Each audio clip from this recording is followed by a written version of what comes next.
esta minera que es dueña de los terrenos de Cálica y que, bueno, pues desde el año pasado a usted le dieron una cara y después hicieron otras cosas, ¿no? Pero en este caso, mencionándole, aquí preguntarle, ¿usted cómo visualiza dejarle a la próxima administración precisamente este tipo de conflictos que todavía no se han solucionado? También hay otras situaciones como la de empresarios que evaden el fisco, hay uno que debe 25,000 millones de pesos y otros más que también están haciendo litigios legales para alargar más y más estas digamos, litigios legales, ¿no? ¿Usted cómo planea finalizar su administración con estos pendientes? ¿Qué pendiente le va a heredar a la próxima o al próximo presidente de México? Esa sería mi primera pregunta.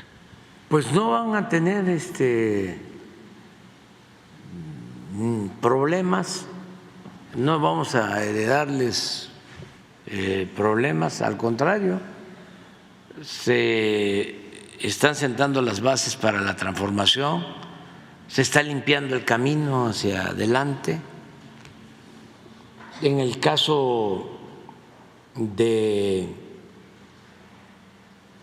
los impuestos, pues ya es claro que todos tenemos que pagar impuestos. Antes, y nos tenían engañados, ¿no?, a muchos, a millones. Los que nos están viendo, los que nos están escuchando, no sabían hasta que se dieron los cambios en el país, hasta ahora, hasta hace poco, que los de arriba no pagaban impuestos. Creo que más del 90% no sabían que los banqueros, que los grandes empresarios, las grandes corporaciones no pagaban impuestos. Eso no se sabía, porque era parte también de las relaciones de complicidad de las componendas que existían, y de eso no se hablaba en los medios. Pero imagínense que todos los mexicanos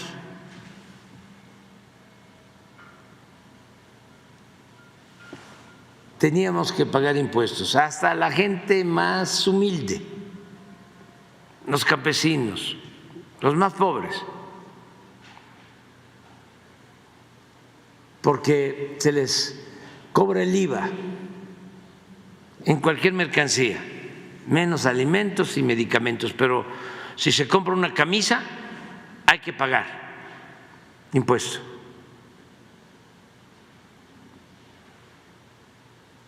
Sin embargo, los que obtenían más ingresos no pagaban. Incluso el impuesto sobre la renta, que es un impuesto a la utilidad, a la ganancia, lo pagaban más los trabajadores que los empresarios.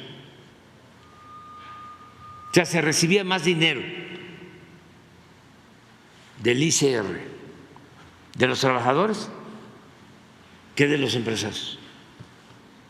Pero ese no era el problema mayor. El problema mayor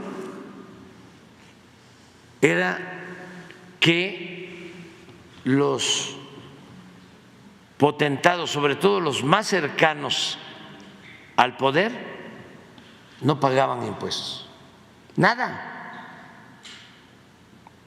se les condonaban los impuestos. Estoy hablando de miles de millones de pesos. Entonces, eso se terminó.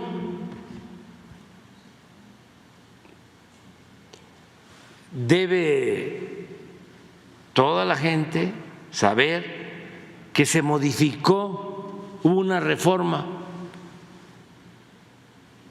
porque no se dieron cuenta, así les metimos, como se dice coloquialmente, algunos goles, no todos, porque luego se cerraron el bloque conservador y ya no nos aprobaban nada. Pero pudimos modificar el artículo 28 de la Constitución.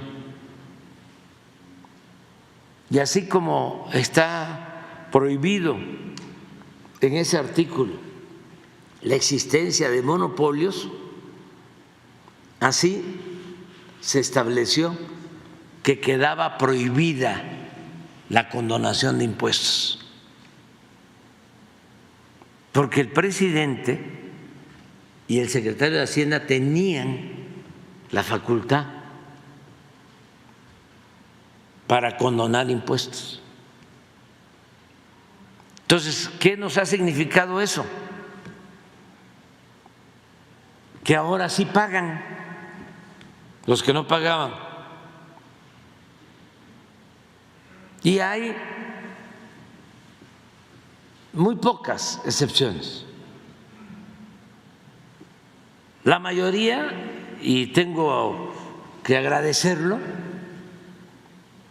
de los grandes empresarios, de los grandes banqueros, entendieron que son otros tiempos y todos a pagar.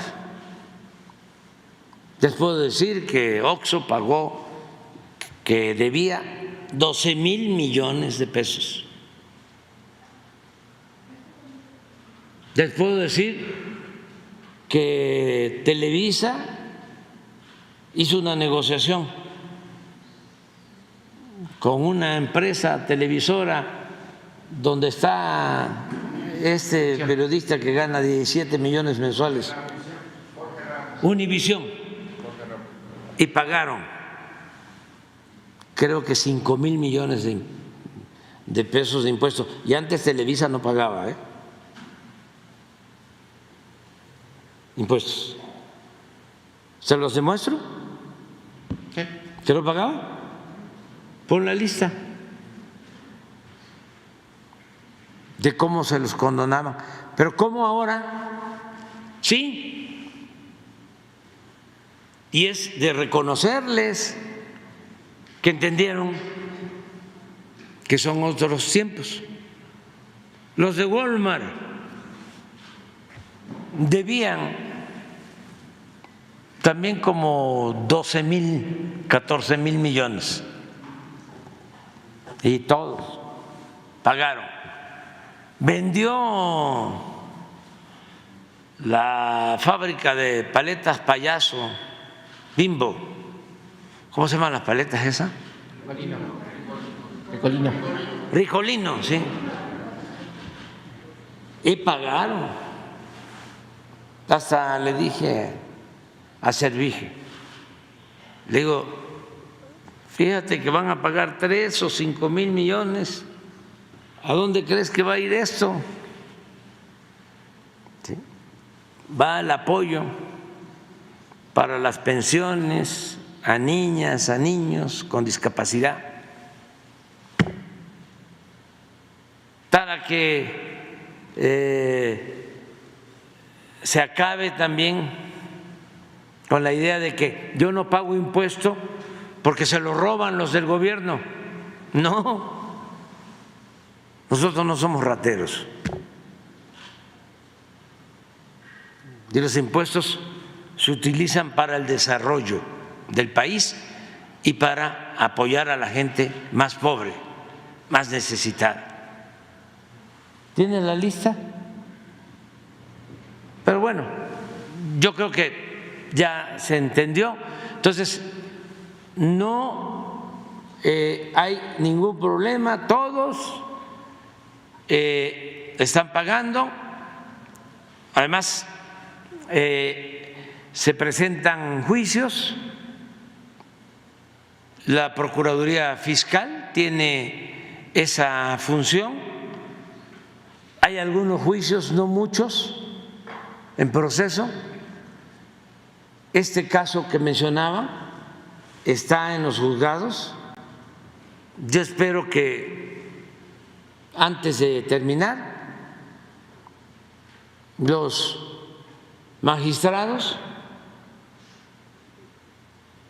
de ese tribunal donde está el juicio sobre este asunto, que son impuestos no pagados y litigados desde la época del presidente Fox.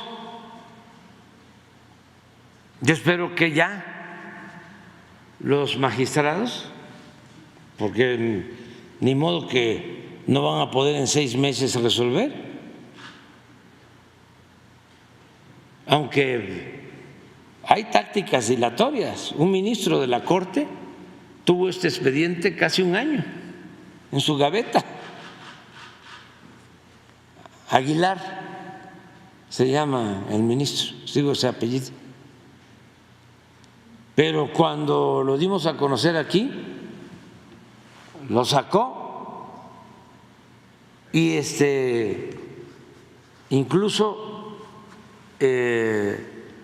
otros compañeros ministros o ministras resolvieron que tenía que ir al tribunal donde está. Ahí ya ese caso, ya habían presentado un proyecto para no cobrar los impuestos, pero como son 3, 2 dijeron no estamos de acuerdo con el proyecto y no lo aprobaron y van a hacer un nuevo proyecto, es lo que me informa el procurador fiscal. Y tienen que ya resolverlo. O sea, usted sí confía que lo que se va a hacer cobro de impuestos. Sí, en 6 meses sabemos. En menos tiempo. El otro asunto el de Vulcan. Vulcan ya está también por resolverse. Estamos esperando en unos días más, porque siempre buscamos la negociación, el acuerdo, el diálogo, siempre. Y eso es lo que se está haciendo en este caso. Pero desde luego, cuando vemos de que quieren imponerse sin tener la razón, porque se sienten muy poderosos, pues entonces no queda más que la aplicación de la ley. Se busca siempre el acuerdo, lo hemos logrado en muchos casos. Heredamos contratos leoninos, ¿no? Y llegamos a la conclusión de que estaban mal, que habían abusado y entendieron muchos y hubieron reducciones en lo que cobraban en los reclusorios, en los gasoductos, en el mantenimiento de las carreteras, en el servicio privatizado de salud. En muchos casos se está llegando a acuerdos, ¿no? Entonces no va a quedar nada No le va a dar nada a ningún. No, ningún problema. Al contrario, va a quedar ya desbrozado el camino.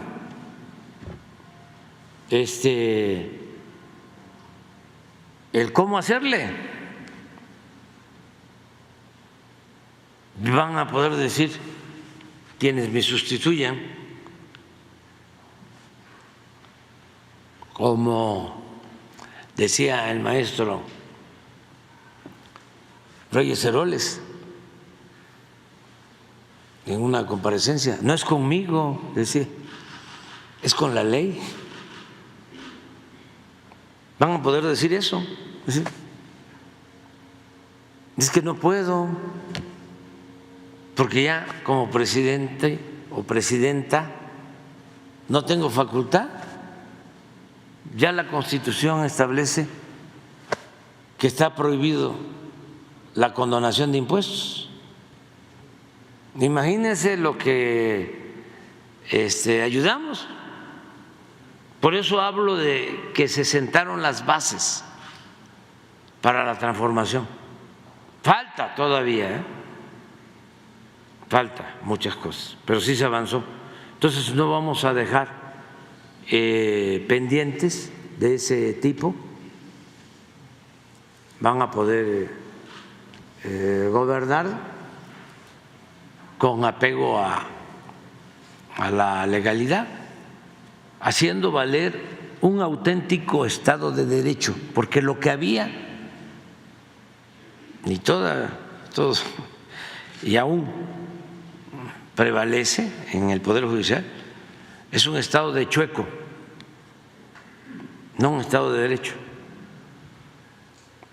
Pero tenemos que ir limpiando la vida pública del país, purificando la vida pública de México. Y ni un paso atrás, ni para tomar impulso. Y entender de que no es uno monedita de oro para caerle bien a todos.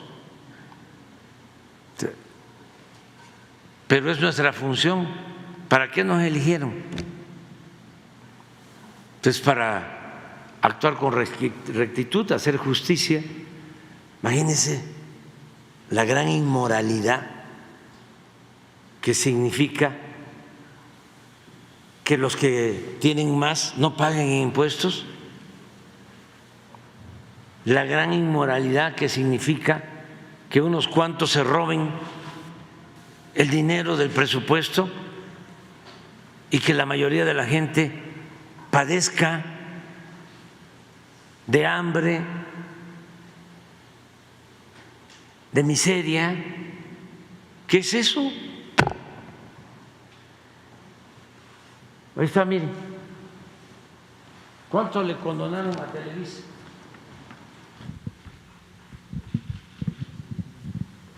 Calderón, 4,042 millones. Y Peña, 16,000 millones. Hay como 2,500 municipios. No llegan a 100 los que tienen este presupuesto.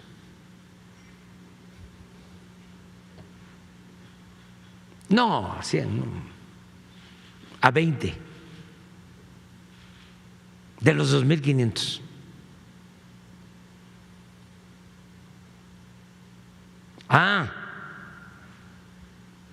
Pero esto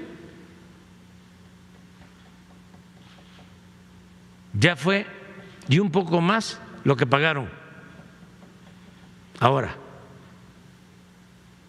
Pero así, imagínense Banamex.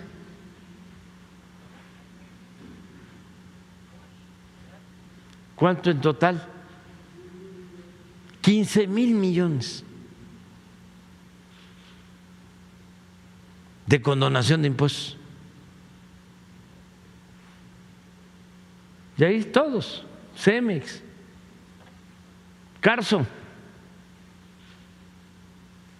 Pero también no hay que echarle la culpa a ellos. Es que era legal, porque podía el presidente, claro, era legal, pero al mismo tiempo era inmoral. Se hacían operaciones en la bolsa, pues así vendieron precisamente Banamex en el gobierno de Fox. Vendieron Banamex, el dueño era Roberto Hernández y otros, 12,000 millones de dólares. Tenían que haber pagado 3,000 millones de dólares de impuesto. No pagaron ni un centavo, porque supuestamente la operación la hicieron en la bolsa, aun cuando se demostró que Citigroup, que fue quien compró Banamex, no cotizaba en la bolsa. Pero era el gobierno de ellos, era el gobierno de la oligarquía, y a eso le llaman democracia. No, la democracia es el gobierno del pueblo, para el pueblo, con el pueblo.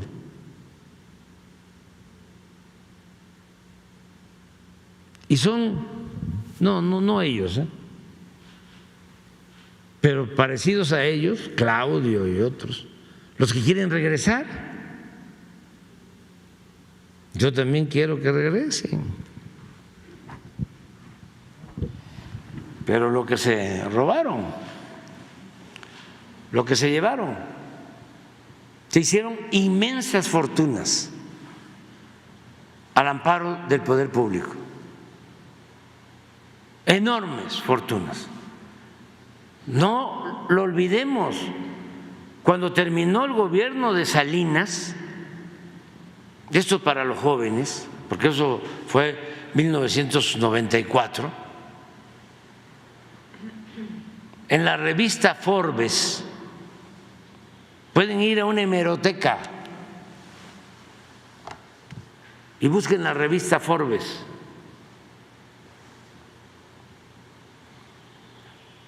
Y van a encontrar que 24 multimillonarios mexicanos poseían 48,000 millones de dólares. Y cuando entró Salinas, que es cuando la revista Forbes empieza a publicar la lista de los multimillonarios del mundo, en 1988, que es cuando el fraude, 1988, solo había una familia, los Garzazada, con 2,500 millones en la lista, una. Y empieza la piñata, empieza Salinas a entregarles todo, bienes, y al final 24 con 48,000 millones de dólares. O sea, se puede probar. ¿Y qué pasa en ese entonces?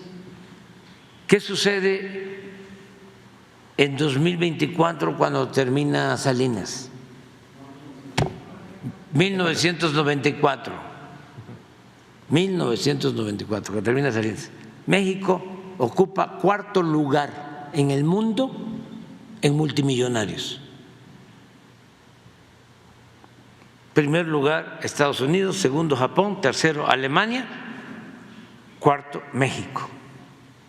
Pero al mismo tiempo es cuando hay más desigualdad económica y social.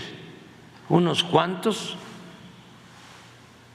aparecen en la lista de los más ricos del mundo y millones de mexicanos en la pobreza. También para los jóvenes, cifras del Banco Mundial y del Fondo Monetario Internacional.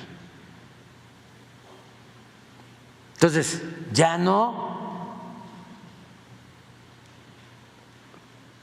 Por eso no voy tampoco a cansarme de repetir o a dejar de repetir que estoy muy orgulloso, porque ya termino y se imaginan lo que es llevarme la satisfacción de que se redujo la pobreza en el tiempo que fui presidente y que se redujo la desigualdad.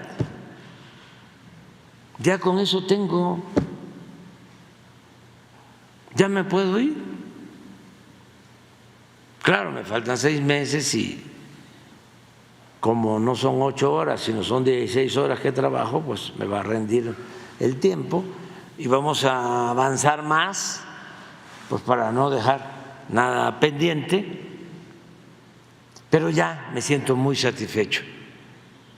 Entonces, quien venga, nada más que no apueste al retroceso, a retrogradar, a que quiera que se regrese, ¿sí?, a dejar sin trabajo a los obreros, a despedir trabajadores, porque así como mentían de que no aumentaban los salarios porque iba a haber inflación, así también mintieron mucho de que el problema era, bueno, de que no pagaban impuestos los de la economía informal, los vendedores ambulantes, los franeleros, compañeros que se buscan la vida como pueden, cuando el problema era esto, que los de arriba no pagaban impuestos. Pero lo mismo, sostenían que no podían ayudar a la gente, no se podía financiar el desarrollo